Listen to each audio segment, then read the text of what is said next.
In the desert oasis where stories ignite, Skip's little bar, a beacon of light. From the Coachella Valley stars to cool everyday Joes, join Patrick and Randy, let the stories flow. At Big Conversations Little Bar, the magic spreads near and far.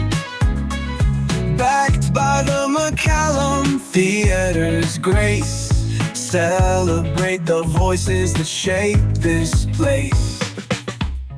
From the coveted corner booth in a little bar at the center of the Coachella Valley universe, welcome to another Big Conversation with Patrick Evans and Randy Florence, presented by the McCallum Theater. Visit McCallumTheater.org or reach the box office at 760-340-2787. Gentlemen. Well, Howard, thank you very much. We are back here at Skip Page's Little Bar in the coveted corner booth for another exciting edition of Big Conversations Little Bar. My name is Patrick Evans, and I'm joined by my good friend, my spiritual guru, the Buddha of Palm Desert. Wow, that felt really personal. You know I've been trying to take some of this off. Dalai Lama of La Quinta, Randy Florence. How are you, sir? Good. Thank you for recognizing me again this week. Absolutely. It's nice to have you here. You've all, been here before, haven't you? A couple of for episodes. Some of these episodes. Have yeah. all of our episodes been exciting and... Beyond exciting. I think anybody who's listened to the entire library would tell you they're on the edge of their seat for the entire... If they've listened to the entire library, they're on the edge of something. Or they should be. And it's about to crash. I'm glad to be here with you today again. Most of them. Most of them. We're not going to name names because that would implicate guests, and we shouldn't do such a thing. We might get a lot more listeners. If we started naming guest names, yeah. Yeah. Let's not do today's guest, though, because he's actually sitting here next to me. He is. Before we get to our guest, a big shout-out to the McCallum Theater, our presenting sponsor. The McCallum Theater provides all kinds of wonderful entertainment. Their brand-new season is coming up. The catalog is just out. You can order your tickets right now. Go to McCallumTheater.org to get more information on the upcoming season at the McCallum. We appreciate their presenting sponsorship. And, of course, Skip Page's tireless support of this. He gives us some great real estate in the bar. Is there a better recording studio in the Valley than this? Well, KESQ Television is, pretty good. But you have to say that. But, unfortunately, I will have to say that the bar selection at KESQ is far more limited. Oh, really? Yes, far more limited. Do they at least have sparkling water? They do not even have sparkling water, as far as I know. They really need to work on their craft services. Yeah. Think KMIR does? KMIR doesn't even have water. Battery acid. Their reporters stop by our live shot location to get water. To get something to drink. It's tough over there. It's tough. They do have water at their Christmas parties, though, I've heard. Oh, good. Their holiday parties. Today's guest is Alan Gitlin, who has been involved in film. I'm sitting in front of one of his scripts, Star Trek Generations. This is what we're going to talk about. No, but actually... for an hour. For the entire time. Page by page. That's just let's start. So tell me, on page 4. Alan, thanks for joining us. But we really brought you on because you have gotten very involved with the Palm Springs Women in Film and Television. You serve on the board. But you are heading up the Film Lab, which was created by one of our previous very scintillating guests, Kim Waltrip. Very scintillating. We love Kim. Yeah. And actually, this is going to be, I feel like, a lot of today's discussion. Randy's appearance in the short film Perfect, which you guys just screened at the Mary Pickford. A very good film. A really nice script, really interesting film. Lots of fun. Randy ran away with the scene that he was in. I heard that they've asked me to bring it back, by the way. I heard that he's up for an award for hottest nostrils. Exactly. Hottest nostrils. Biggest nostrils.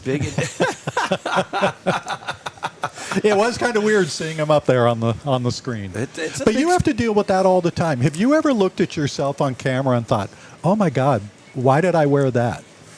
It's usually not about the clothing. No. No. And he's also not on a 40-foot screen Well, either. that's true. I mean, Big difference. Well, maybe someday. I have a 40-inch Oh, television. you've That's all I can afford. You've No. been on the big screen. I have been. I've seen. No, I think the things when I look at the screen over the years, I made some very questionable choices about hair as my hairline was retreating. I made some very questionable decisions about how to pretend like it wasn't going anywhere. But that's a whole different conversation. Let's talk about Alan Gitlin. But we think we he'd should probably introduce appreciate Alan. that since he joined us today. Yeah, taking time out of what I know is a busy schedule, Alan. Obviously, I want to delve into your Hollywood career because you brought in some really interesting memorabilia. But let's start with the present and Perfect, because this is your most recent project, and your star is sitting right here. I hear there's a sequel planned around Randy's Exactly. character. Perfect, too. Called Imperfect. Imperfect. Imperfect. Not Wow. even close. Wow. No, it's a tough crowd. First of all, when you decided to come out to the desert on more of a full-time basis, how did you get involved with Palm Springs Women in Film and P Swift? Well, we bought this house out here probably about 18 years ago. And my wife at the time was still teaching. She was a studio teacher. Where? Where's that? At all the studios. So she would have the children on the set. So she was an employee not only of the studio, but also reported to the Department of Education, the local. So it was a big deal. Right. If kids are on set, they still need to get their school time in. Not only that, but also protective. So is this a dangerous stunt? No, I don't feel comfortable. She could stop the company from doing it. And they could only work certain hours. So if the child was 8 years old, he could only work 6 hours, and 3 of those had to be school. So they could do it in 15-minute increments. So in between setups, they'd do a relight, the kid would go to school. So that's what Barbara did. So That's really cool. Oh, yeah. Let's tell you, I'll date her. Jackie Coogan. Well, clearly you No, did. she didn't go that far. Yeah, exactly. We actually met at the Alamo.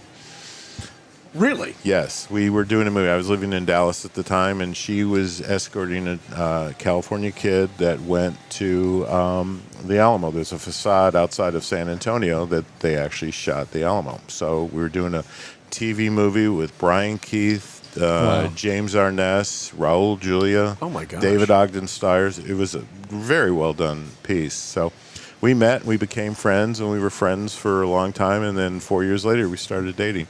But Barbara's first foray into it was doing Luke and Laura on General Hospital. Wow. She was Jeannie Francis's teacher.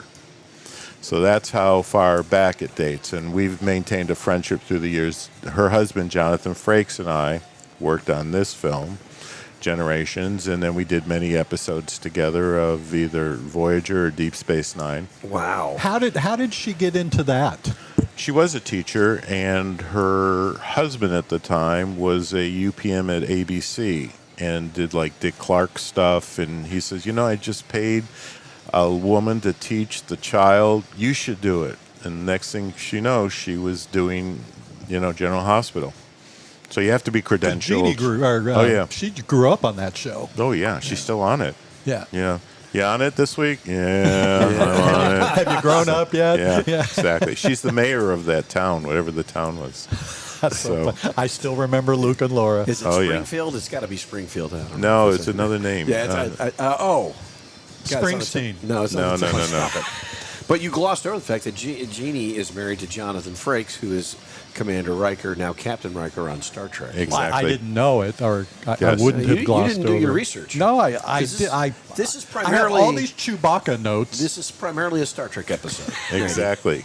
Because Alan worked on a lot of that franchise. I mean, Generations was the transition from the original crew, Captain Kirk, Wow, to... listen to this. He knows more about it than Oh, I yeah. do. It was just a job for you. For me, it's a passion. And it introduced the stars of the next generation on the big screen. So it was Exactly. Patrick Stewart, and so that was the transition. They actually got Kirk and Captain Picard together. And Remember also who Kirk the evil died. and who was the evil? died. He dies in this movie. But doesn't he come back? No, he's the one guy they haven't brought. Which is, by the way, it's the movie I enjoyed the film, but I hate it because they killed Kirk. I do not consider it. You okay canon. now? Who was the evil No, I'm still nemesis mad. in this movie? It was Malcolm McDowell, who played Dr. Sorensen. And I met Malcolm McDowell at the Ojai Inn one day. He was sitting having lunch, and I was too. And I went over and I said, "Can I get a quick pic?" And he said, "Sure." And I said, "Of course, I loved you in Clockwork Orange, but I said, I'm still mad at you for killing Captain Kirk." And he just looked up from his lunch and he goes, "Oh, you're one of those." That's a true story. Yay. We got our first sound effect. There you go. No, but it was an amazing experience being on it. And when I worked on, I started on Voyager. And I remember my first week, one of my other assistants, camera assistants, says, "You got to go to the Pasadena Convention Center. They're having a convention this weekend." I said, "I don't have time. We're working 65 hours this week, right?" He said, "You got to go. You're not going to believe it." Okay. Saturday morning, I drive in the parking lot, and I see the people getting out next to me. They're all dressed like the people I worked with the night before. They're all wearing the Starfleet outfit with the little insignia and this and that. I can't believe it. I walk in, and everybody's in costumes. I mean, the place was packed. And they're selling memorabilia. And I remember walking over, and there's a stack of papers, and it's call sheets. A call sheet is what they give you at the end of the day. This is what you're shooting tomorrow. This is what the advance is. Here's where we're doing this, and your call time and everything else. I would put those in my back pocket and wash them. They were getting $3.50 a piece, and they were flying off the table. I was like, oh, my God. So then we go into a session where a director and one of the actors was doing a scene that I happen to work on. I sit down next to two women. "Hi, we're doing this, da-da-da, and we're going to show you a clip." They start the clip, and the two women next to me are saying the lines on a scene that I worked on that I didn't remember what they said. I said, "These people have to get a life." Scary. The Star Trek fans are fanatics. Yes. And we don't call Big them time. costumes, by the way. They are uniforms. Oh, excuse me. I'm sorry. I don't work in that department. But there's a little section of my closet where I have several uniforms hanging. Your uniform section. Are you serious? Oh, yeah, of course. And my wife, she was looking in the closet. She goes, "What are all these costumes doing here?" And I was like, "They're not costumes." Yeah. Wow. Yeah, no, fans, the Star Trek fans, and so when you work on, and you obviously did a number of episodes, but working on Generations, anything that you could slip out of off the set, the fans just eat that stuff up. Oh, yeah. Absolutely. Because, it's total contraband. Like, you can't get it. So we need it. It's like crack to fans. So let's go back to Texas. Yes. Where it all started. Where were you born? I was actually born in Chicago, but raised in Dallas. Near Texas, yeah. But I was raised in Dallas. You can fly there. Exactly. I went Chicago. to UT. I started my degree in radio, television, and film, and then finished at North Texas State. And I was doing commercials while I was in college. But you already knew something before you got to college. You already knew this is what I want to do. Well, actually, I started as pre-med. I always wanted to do pre-med, and then the Vietnam War started, and I said, this ain't happening. Let's do something I'm going to be having fun at. Yeah. So I started with, my background was photography. So then I got into motion picture. So I got to work with some great talents. John Alonzo is one who did Chinatown. He was nominated for an Oscar on Chinatown. He did Norma Ray. He did, what else? I forgot. What was the first time you saw your name on a credit on the screen? That's a very good question. Probably when I did The Alamo, 13 Days to Glory. It was directed by Burt Kennedy, who was actually John Wayne's writer. Wow. And when I remember showing up on the set, it was my first real movie. It was a miniseries for NBC. And Burt comes up and introduces himself, and he's wearing the hat that John Wayne did with the picked up brim with the tassels hanging. He says, "Yeah, John gave this to me on one of our last pictures." Like, wow, okay, I've made it. This is a real deal. So John had his own writer. Oh, yeah. Well, at that time, anything went. If you were a big star, you wanted your own writer, you got him. So Burt was into Westerns, and he had a group of guys that always showed up on all these Westerns, and they were, the Wranglers, and they were the guys that did the stunts, and it was amazing to see how this movie came together. shooting in the facade. Interesting point, the gaffer of this movie was the original pre-rig gaffer on the original Alamo. It was like, wow. How does what's that? a gaffer? A gaffer is in charge of lighting. So you work closely with the director of photography, and the director of photography says, all right, we're going to shoot this part of the scene, and we need to accent this actor and this background light and this shadow, whatever. And the gaffer would then implement it. Let's bring this light over here. We'll bring this little light over here. We'll put a bounce card, whatever. So that was pretty interesting to have the original rigging gaffer of the original Alamo now doing the gaffing on this miniseries. That's pretty cool. It was. It is. It's crazy about this business, how it relates and interrelates of people and what they did before. But early on, I was taught that cinematography was a craft. It's like a painter. You paint with light, shadows, contrast, composition. And to watch masters do it, it was remarkable. Were you a huge movie fan growing up as a kid? Not really. No. I did shoot like home movies. My senior year, I shot a movie for the graduating class, and they put it in a time capsule. So when they opened the time capsule 50 years later, it was not like sand, it all dissolved. Right. Who knew?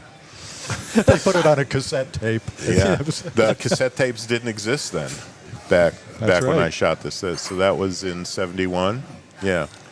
So no, but I got to do a lot of filming when I was in college. Did a lot of stuff, commercials. I worked for a radio station there, the McClendons. I don't know if you ever heard that name. Bart McClendon, he had a big radio business back in the day, and I would do his commercials. He had a drive-in, so we would shoot stuff for the station and then show it in the drive-in. So that was pretty cool as a young buck trying to start a career. When were you first behind the camera? How long Actually, ago? behind the camera, well, there's different parts of the camera department. Okay. So it starts with the director of photography. He Yeah, kind works of walk us through this. Yeah. Good suggestion. So in the camera department, the director of photography works very closely with the director. They've talked and prepped, and they've done their homework and figured out how the scenes will be shot. So that's the head of the department. So then the next would be the operators. The operator's eyes to the camera, operating, catching the action.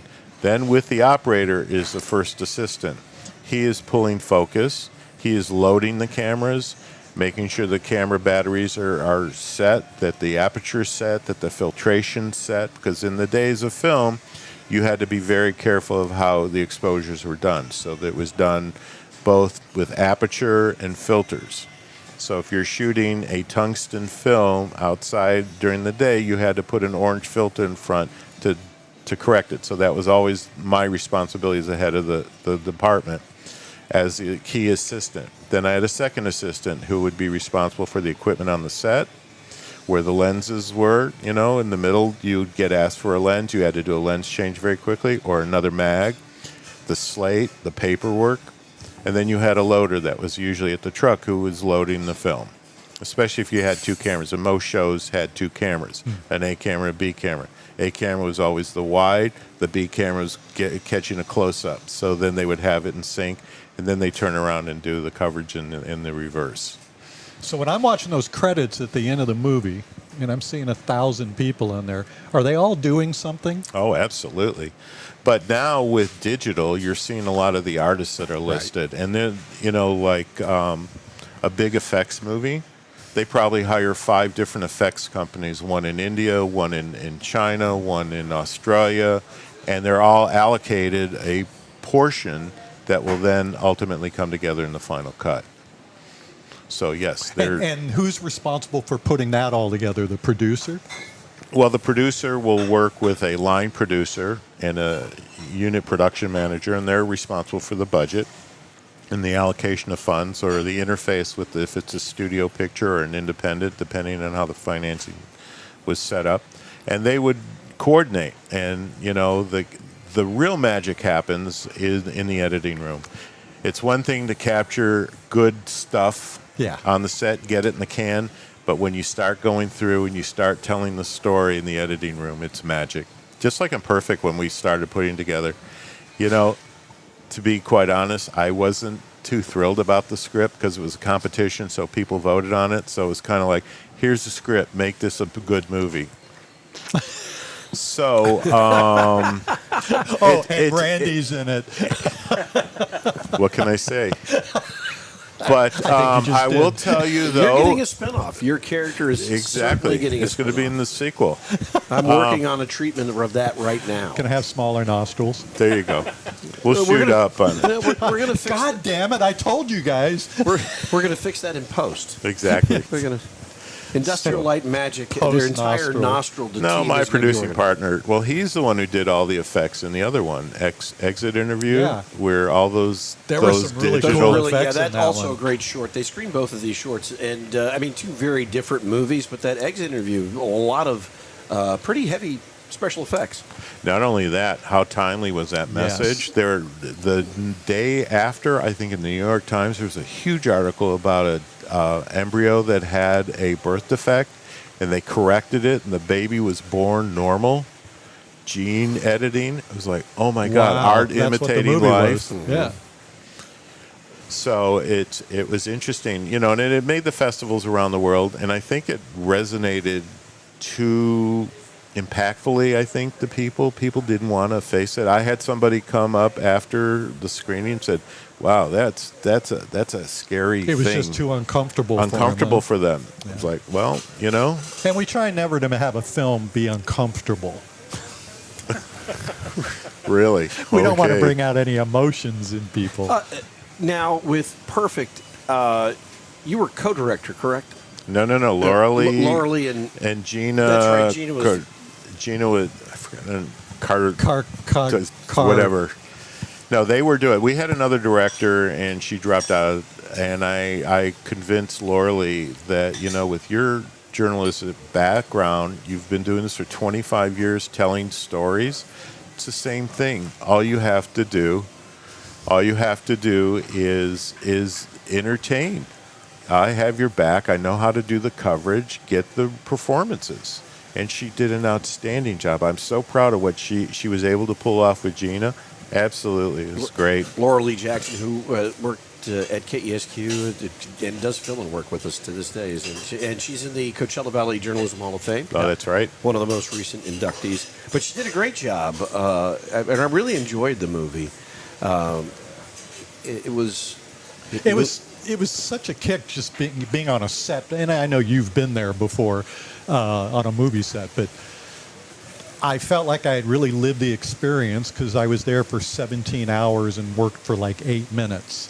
So I figured that's pretty much what it's like on most movie sets. a lot of hurry up and wait. Exactly. A lot of Absolutely. hurry up and wait. And you know, you worked for 8 minutes. They shot 8 minutes of film of you, and 40 seconds of it ends up. I mean, a lot gets pared down in that editing process you talked about. You touched on it a little bit, but the editing really was where the story comes together. Exactly. The pacing and the emotional connection with the audience. You're trying to engage an audience, you know, with a story and a performance. And it's a you know, collaborative effort, and all the departments come together to tell this story. So Well, It sure was did on great. that set. And so that film now will go on to the Festival festival circuit. So, Randy, you're going to be seen on screens across the Well, you United should- States. My nostrils are going to be everywhere. Well, like I said, the first big festival will be Holly Shorts in August in Los Angeles at Grauman's. It's Yeah. a big dog and pony show. When I went last year for Exit Interview, I didn't realize. I thought it was just like short. I mean, they had the Klieg lights out. They had other shows that were being, you know, unveiled at this festival. It was like, oh my God. But I will tell you, it was interesting because Kim and I had this interaction after we saw our competition. The younger thinking projects that were shown there were like, oh my God, people really. My daughter got so upset about the tenor of couple of the movie. She said, Dad, I'm out of here. I will see you later. I'm taking an Uber home. They were so. One was about necrophilia, sex in a coffin, teaching. It was like, what? That was our last podcast, wasn't it? No, that wasn't the last podcast. Terrible thing to say about So Nike. it's interesting to think what your competition Yeah. is with the younger set putting it together. But again, this was a competition. Stage 32 supports us, and we're going to do it again. So we have another competition starting in July where we'll start looking for scripts, and we get about 150 scripts to go through. And where do they come from? Just are they local? No. If you ever go on the platform, Stage 32, Stage 32, right. They'll say, all right, Palm Springs Women in Film is having a competition, and if your script is picked, we will do a $10,000 production. So that comes under the film lab that I oversee now that Kim originally started, and we will then put it together, pick the directors, and, I will tell you, the people that handled our casting, Steve Ciceron and his group, outstanding. Yeah. On this lab, we just did another one that I can't really talk about called The Last Tier, and they got an amazing actress to step up and play this role. It was a very emotional story about a family dealing with cancer, and I was mesmerized. I couldn't believe the performance that we got. Well, and Steve's quite an actor himself. Yes, Steve he Sisson. is. He appears in a lot of different stuff. Every day. We should corral him to come Let's on do the it. podcast. Let's do it. Absolutely. He'd love to do it. So, how did you get involved with when so you've had a place out here for a while? How did you learn about women in film and television? What drew you to the organization? When I first got here, someone introduced me to Levi Vincent.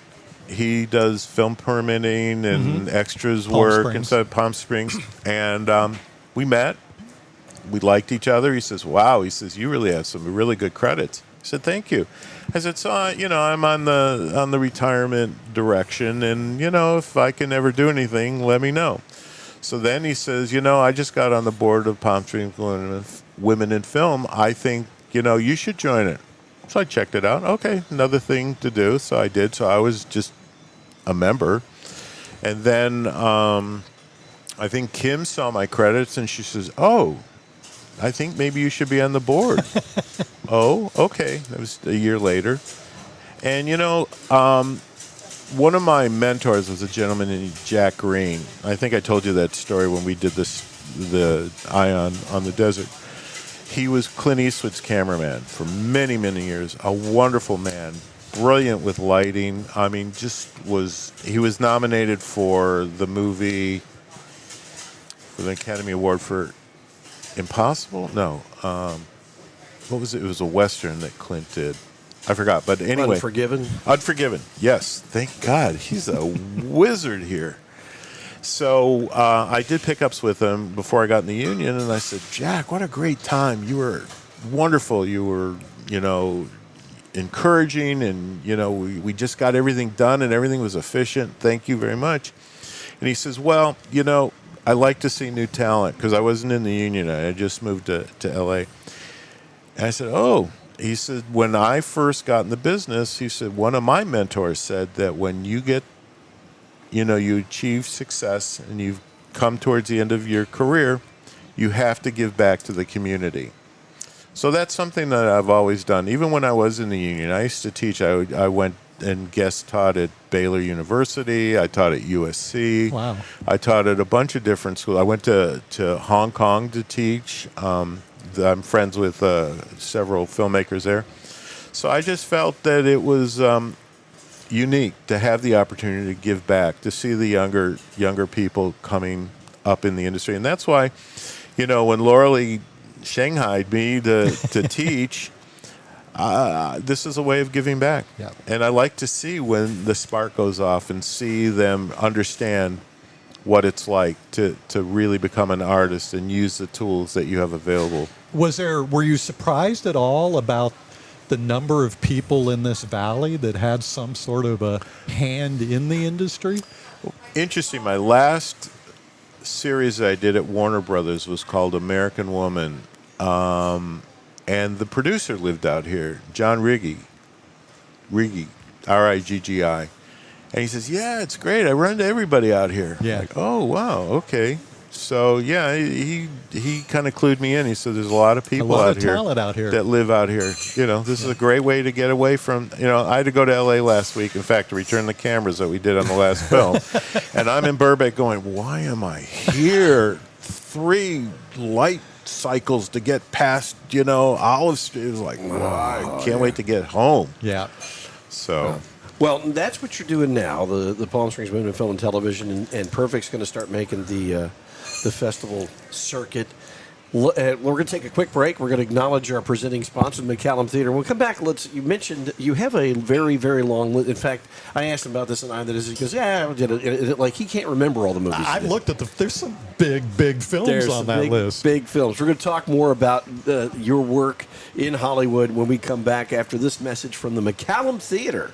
At the McCallum Theater, we believe in placing arts at the heart of learning. Since '97, our education department has inspired nearly 1 million students and community members through dynamic performances and immersive arts education programs. From the Palm Desert Choreography Festival to our Open Call Talent Project, we provide powerful platforms for emerging artists. Experience how the arts contribute to personal growth and enlightened citizenship.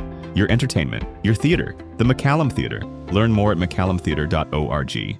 And we are back with our guest, Alan Gitlin, who has been involved on the camera side of Hollywood for many, many years. You were telling us a story. You sort of hinted at it, but you were working on the film Titanic. No, it was called. This was a movie, a docudrama that Cameron was doing called Ghost of the Abyss. That's right. But we were at Titanic. You were at Titanic. Right. And I got this close to going down to see it, but they replaced me went with. down, right? Oh, he went down every day. Yeah. There were 2 submersibles. We were on the same ship that they used in the filming, the Keldysh. It was a Russian research vessel, and they had 2 submersibles. And Jim and his brothers designed these bots that came out of a basket in the front of the submersibles, and he actually took them into Titanic. In fact, we had a contest before they went in the water, and I forgot. I think one of the engineers came up with Jake and Elroy. Wasn't that the Blues Brothers? Yeah. So the blue one was Jake, and the yellow one was Elroy. Yeah. Elwood, yeah. So, you know, and Jim's on the controls. He's like playing video games, and he's taking it down the staircase and down around the ballroom. And he says, "I feel like I've been there." Well, he rebuilt that set at 20th Century, you know, so he knew where all the nooks, and he's driving this thing, and he's getting footage that was like unbelievable. And amazing. This happened to be at a pretty historical time. Oh, in this absolutely. country. You want to talk about that? It happened on 9/11. You 9/11. were there. Well, we were there for 4 weeks. Yeah. But so on 9/11, he had already dove. So getting those in the water is a big thing. I mean, they got to pick them up, and they put them over, and they disconnect it, and they get them aimed in the right direction. And it's 2.5 hours down, just dead drop. Wow. 2.5 hours down. 2.5 hours just can't even straight imagine. down to the ocean Yeah. floor. Yep. And it was interesting, Yikes. too. You see all this stuff, the Russian customs. So when you get in, they have a little box that you put your shoes into before you get in it, and they take them back, and they put them in a certain spot on the ship until you come back. Like, ooh, that's a little eerie. But, you know, he had two people to commandeer or not commandeer, but to oversee the submersibles down there. Jim, in his infinite wisdom, had one of them that had a light on it, a big, like a 12K light. So in other words, if Jim was shooting in one direction, like off the front hull of Titanic, he would have it side lit with the other submersible because it's pitch black down there.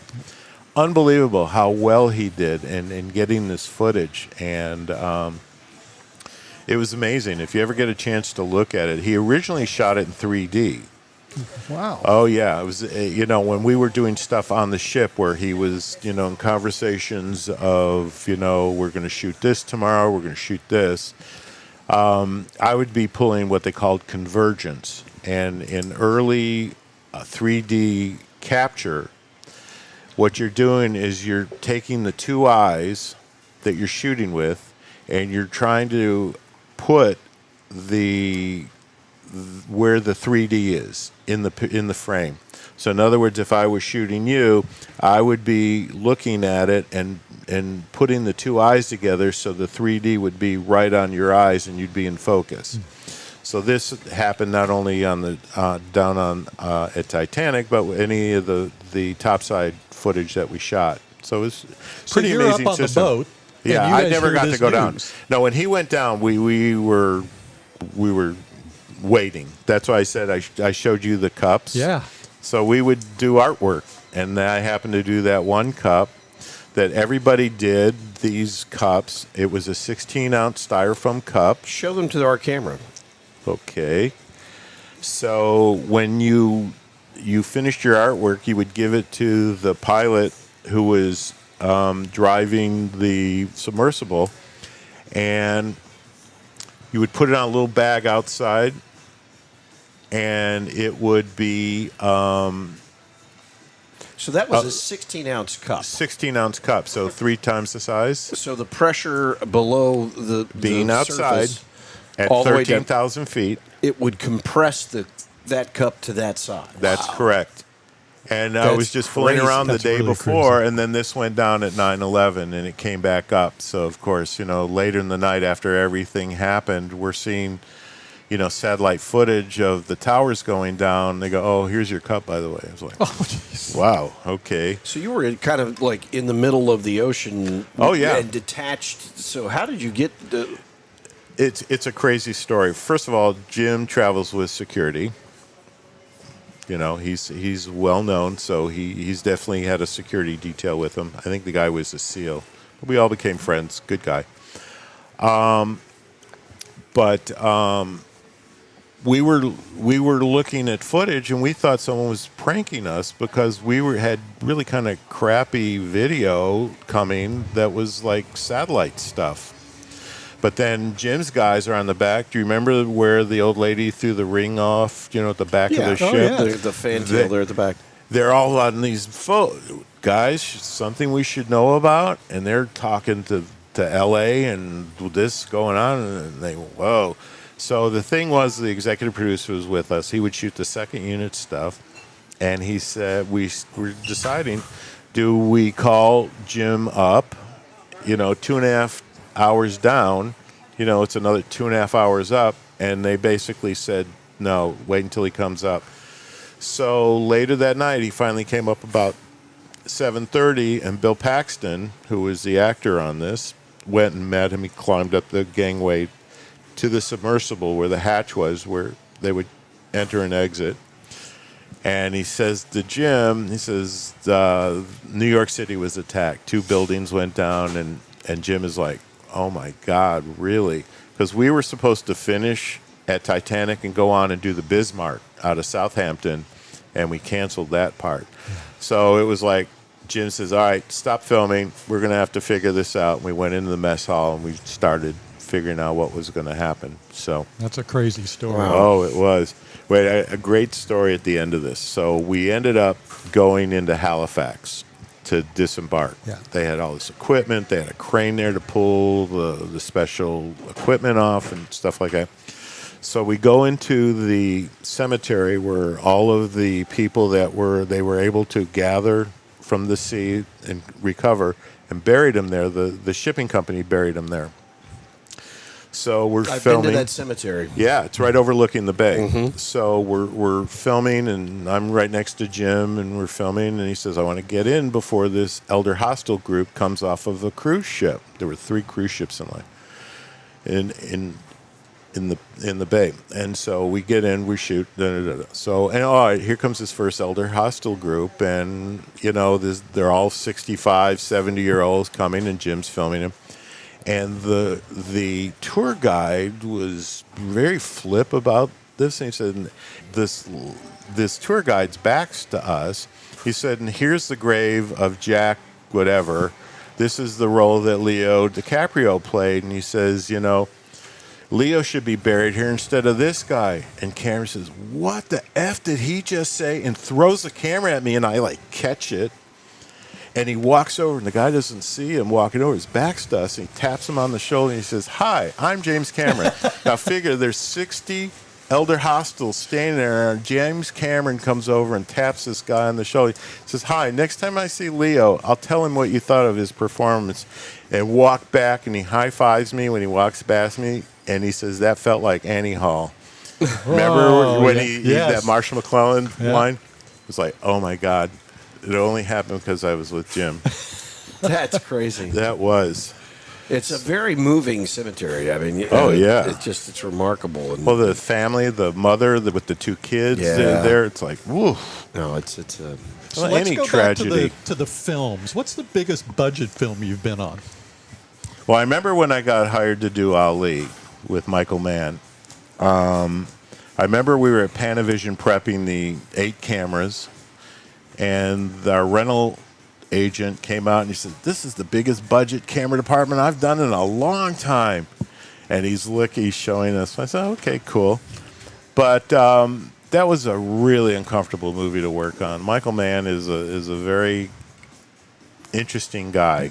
You know, it's about him and whatever. I'll leave it at that. But what made it uncomfortable? Like, well, he had his own guys, so I was kind of an extra guy that came in. And I remember one time the AD says, "All right, Alan, you're not working on this shot. Get your camera in the ring in that corner, and then we're going to hopscotch over, and we'll come and shoot you."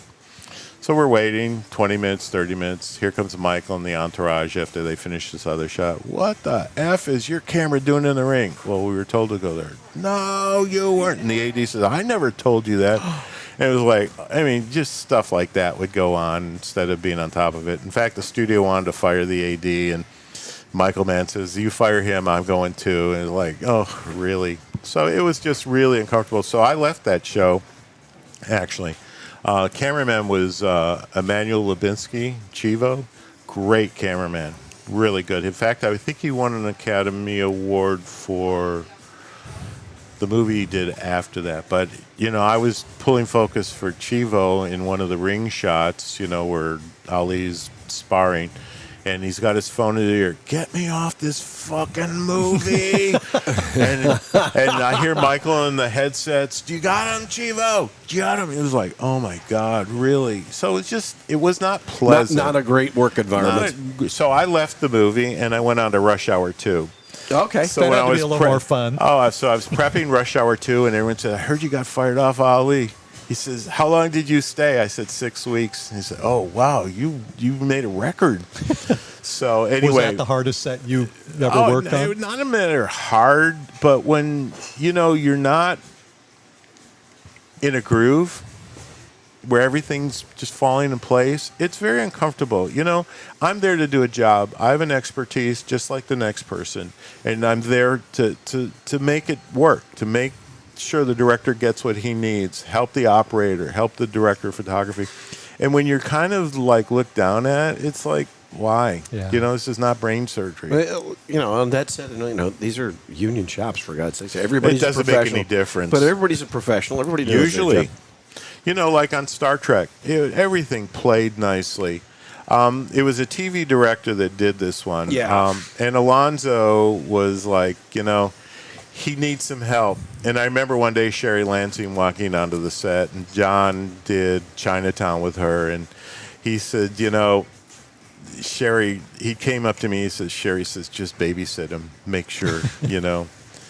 And there were times where John had to say, you know, I think if we do this, it'll play better. But I remember one morning, you know, we were already 60 hours into the week, and the director hits the set, and John says to me, he says, watch, he didn't do his homework. He's going to ask me where to shoot, what he wanted to cover, how do you want to shoot it. All right, good morning, everybody. We're in. So, John, how do you want to shoot this shot? We're on the bridge of the Enterprise. John looks at me and says, did I tell you? And John would say, all right, we'll start over here in a wide. We'll come over here. We'll do Steadicam. We'll take Shatner around to the back, da-da-da, you know.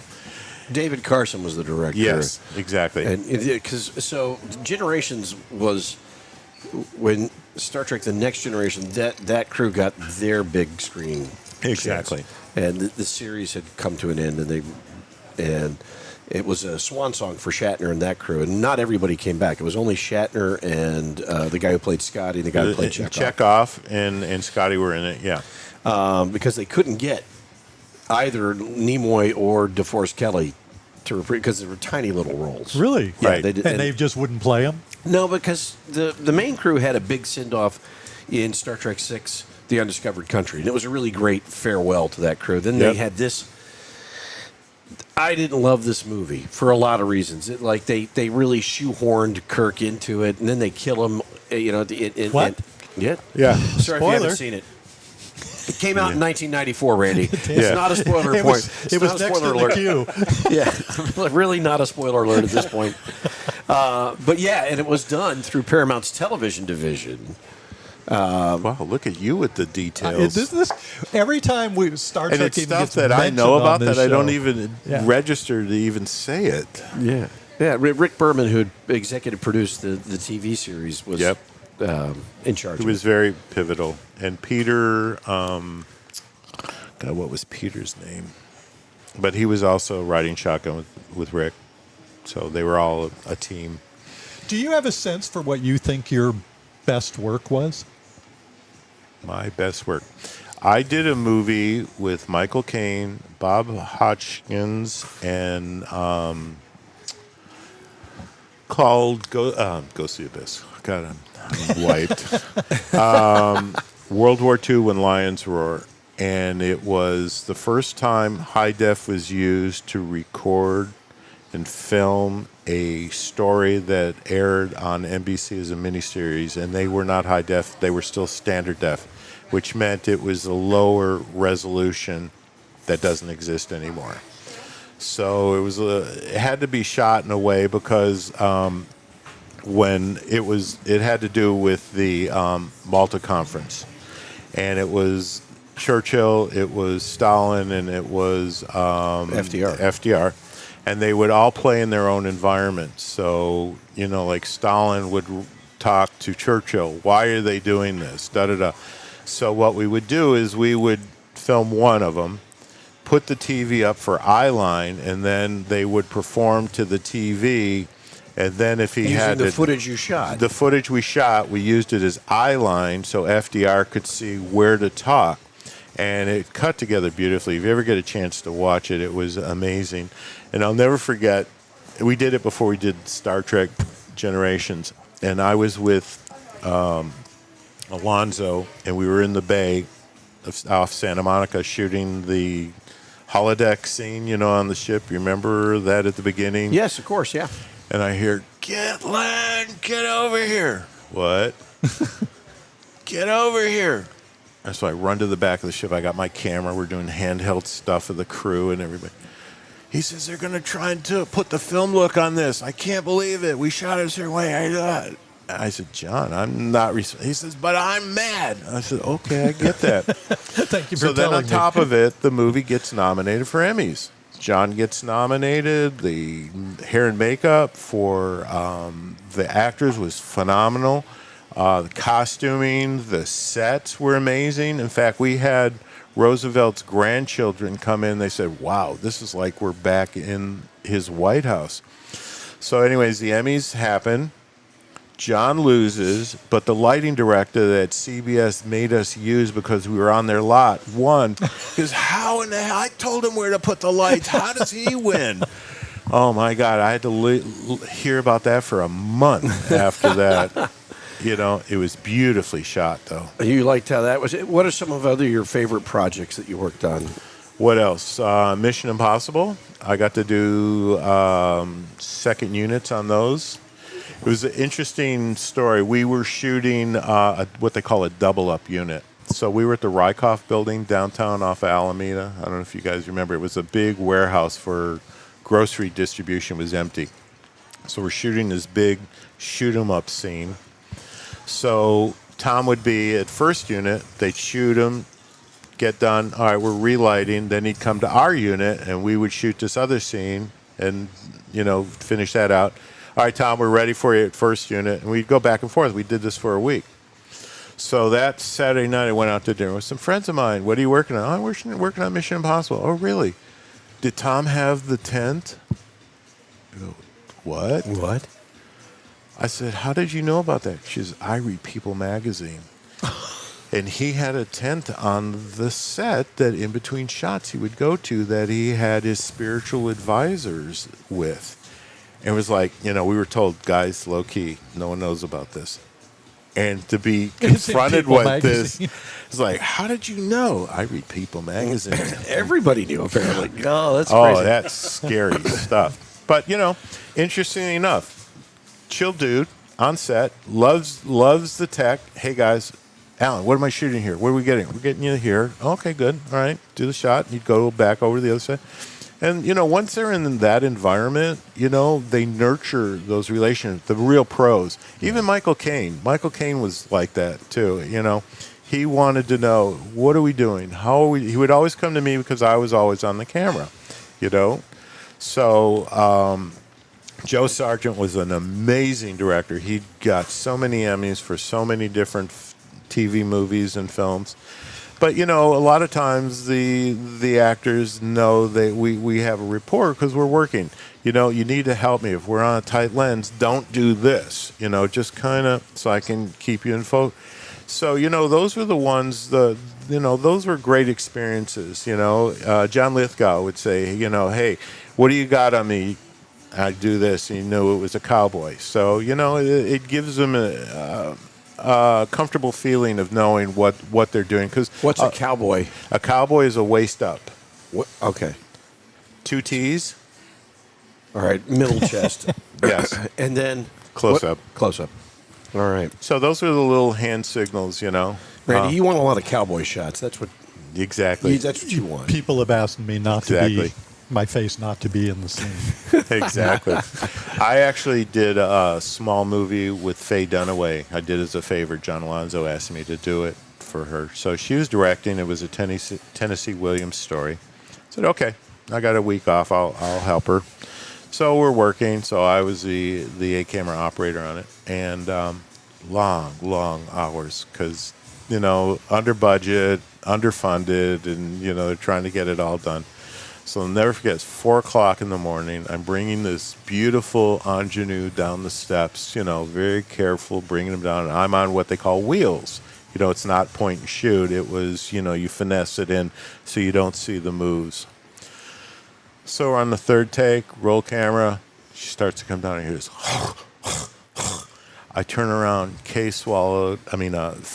swallowed a tooth, a cap off of her front tooth. Big gaping hole. Oh my God. 4 o'clock in the morning. It was like, oh my God.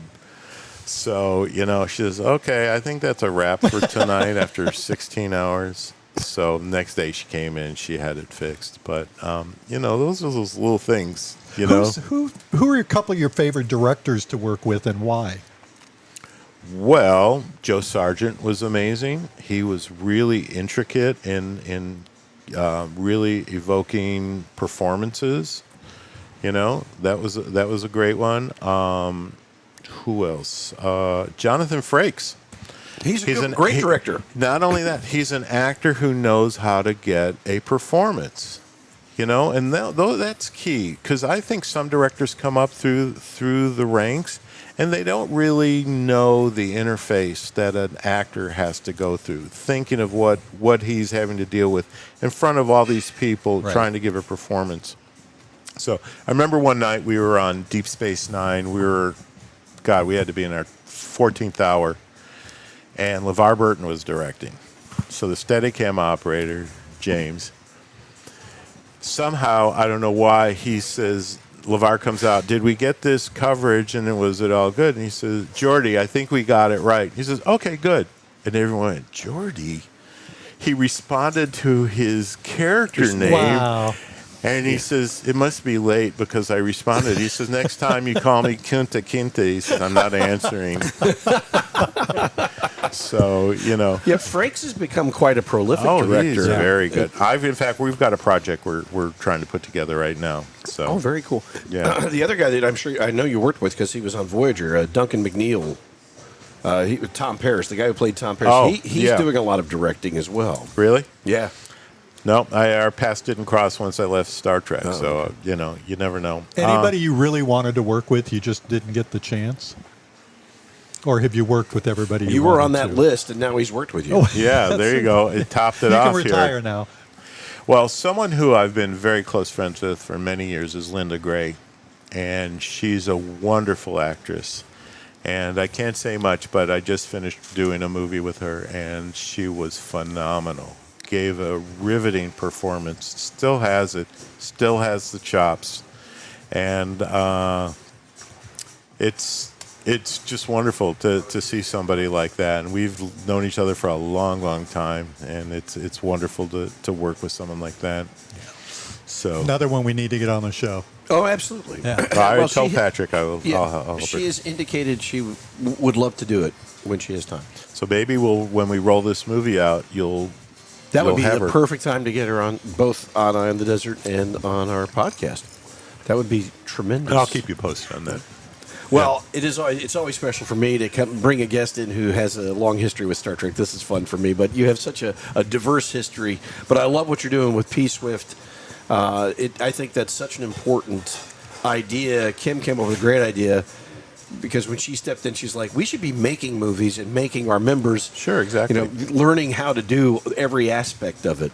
And I think it's a really phenomenal project, and it's terrific that you're involved. And thank you for Thank you. taking some time to do this. Absolutely. It was my first set, and it was interesting to me how much of a presence you had on the set. Well, keep in mind, these are people that have never really worked in Hollywood or Right. worked on a real set. And the object of the lab is to teach people about making motion pictures. Yeah. In fact, I teach a class twice a year to the P-Swift or the public called Setiquette. What does an assistant director do? What does a gaffer do? What does a best boy do? There's a best boy in both the electric and the grip department. They handle equipment, the staffing, the invoices, the time cards. So there's a lot of intricacies, and I bring in a call sheet from a show that I did previously, and I go down the list. This is the actor's information. Here's the scene they're going to be shooting. Here's the props we need. So it's a real introduction as to what actually goes on a real set.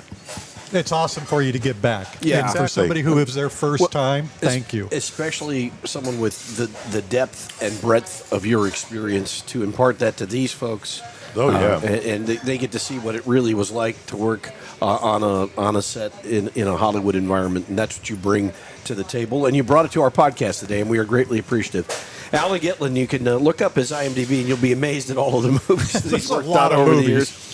Thank you so much for joining us for this edition of Big Conversations Little Bar. Our thanks to Skip Page and his team at Little Bar.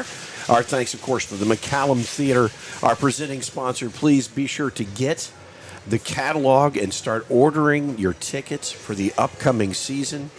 You'll want to make sure that you have those tickets sooner rather than later. Randy, you do such great research. You are the heart and soul of our research department. Don't make me cry. Actually, you are the You research did an department. amazing job. Very good questions.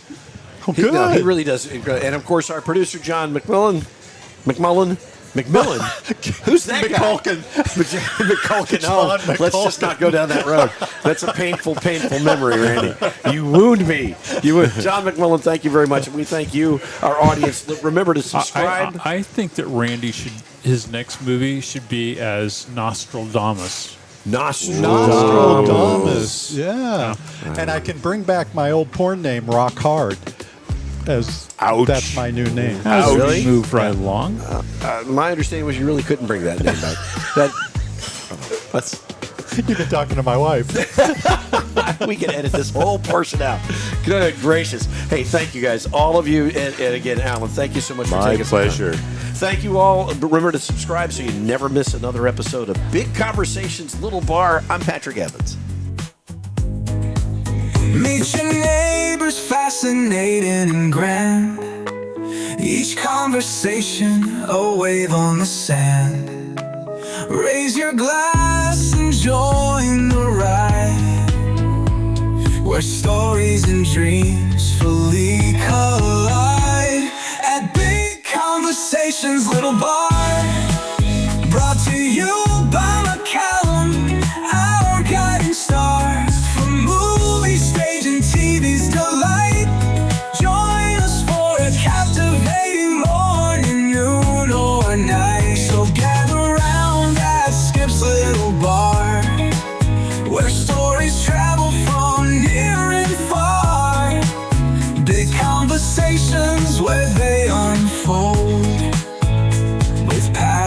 Patrick and Randy, tales retold.